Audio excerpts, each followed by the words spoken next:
Wow, what a great global expression of Jewish solidarity.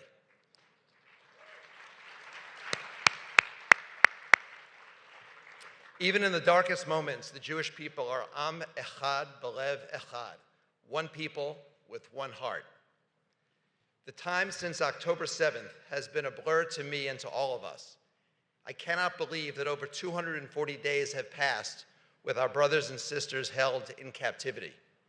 And we have watched anti-Semitism rise to levels we haven't seen since the 1930s, and in America, of all places. AJC has been my oasis of peace and tranquility during the challenging period, as it always has been for me. Channeling my energy into my work with the fabulous, fabulous AJC team has brought me solace and optimism during these painful months. I am a proud Jew, and prouder than ever before.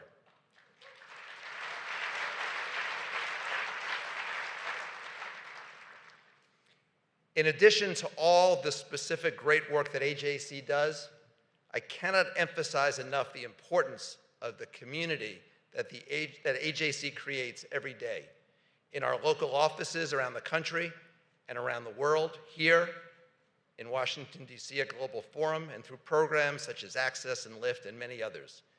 This AJC community is a blessing for all of us and is the glue that pulls us together and allows us to do all the great work that we do, particularly during these tough times. And I want to thank all of you for making our AJC community so special. AJC does many things. I want to try to summarize it in 4 brief points. 1, global advocacy. Through our 25 offices in the US, 14 around the world, and 38 international partnerships, we advocate for Israel and the Jewish people, working closely with government, diplomatic, academic, and civil society leaders.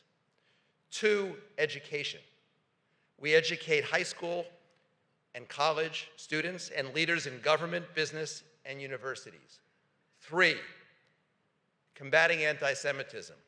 We combat anti-Semitism and promote democracy and pluralism throughout the world. And 4, communication. We communicate our important messages to the world through social media, print, and television. AJC does so much for the Jewish people, but there's so much more to do. We are in a new era, and we must respond accordingly, making investments and decisions that will benefit our children and our grandchildren for decades to come.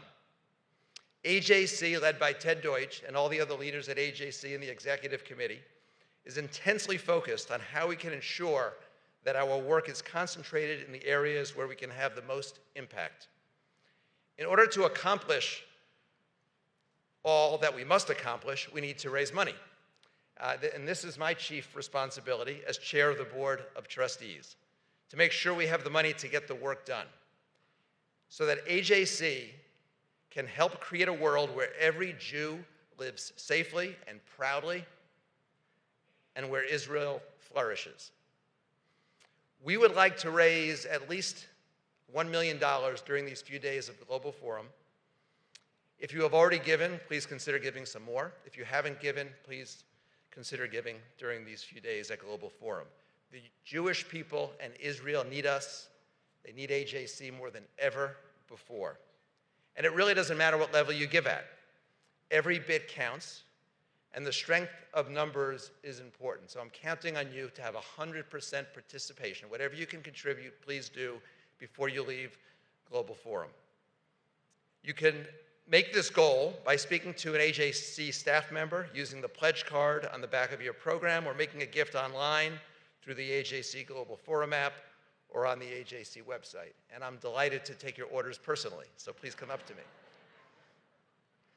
And in addition to your giving, please ask friends and family. So now I would like to turn our attention to the evening's final segment.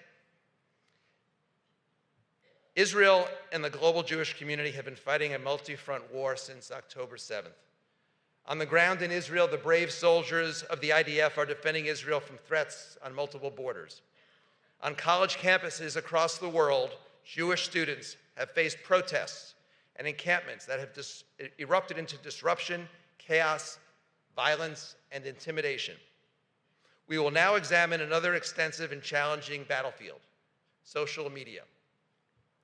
Despite the overwhelming evidence of Hamas's horrific crimes and the clear need for Israel to defend itself, we have all been immensely frustrated, even depressed, by the widespread misinformation, anti-Israel, and anti-Semitic content that has permeated the discourse on social media.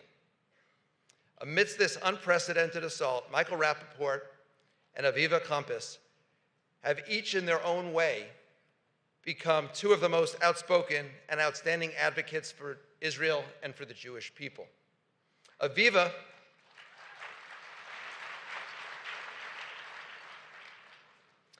has been one of the first to inform us of breaking news and is one of the leading voices reminding the world of the stories of the victims of October 7th and the hostages. Michael has continuously stated, and you'll see quite boldly, very creative language, what we are all thinking, and has used his charm and his humor, which I saw backstage, to educate the broader public about the realities of October 7th. They have both inspired us, and we're very excited to learn from them and hear their insights. Michael and Aviva will be in conversation with one of my favorites, AJC Chief Advocacy Officer, Bel Yoeli. Before we go to them, let me just have you look at the screen behind me for a brief video.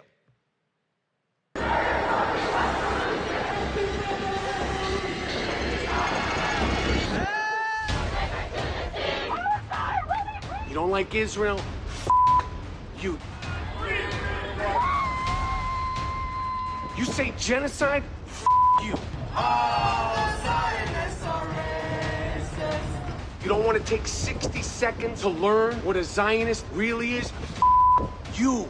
They're saying that Israel has no right to exist. Hell Hitler, he's a G. I wish he invaded all you guys, bro. On behalf of 9 million Israelis, I say to them, no, we will not roll over and die.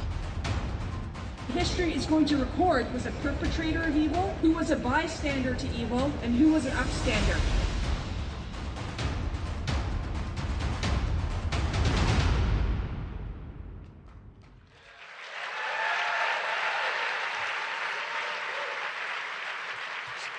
So with that, I'd like to welcome Michael and Aviva to the podium.